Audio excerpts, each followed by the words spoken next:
એમાં લગભગ છેલ્લા લગભગ 5 વર્ષ થયા રેલવે સાથે જે પત્ર વ્યવહાર હાલે છે એમાં પહેલો પ્રશ્ન એ તો ફાટકનો, પહેલા આંદોલન ફાટકનો અને લાંબી ટ્રેનનો એક પ્રશ્ન હતો. જો ત્યારે આપણને પ્રોમિસ આપ્યું હતું આજથી 2 વર્ષ પહેલાં કે અમે આ જે લાલબાગ પાસે રસ્તો અમે રેલવેની જગ્યામાં હાલવા દેશી.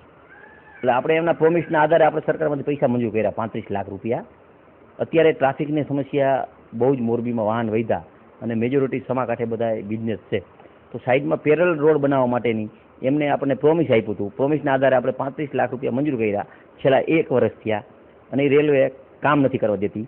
કામ તો નથી કરવા દેતી, બાજુમાં આગળ બોર્ડ લગાડે છે, જાહેરાતના બોર્ડ.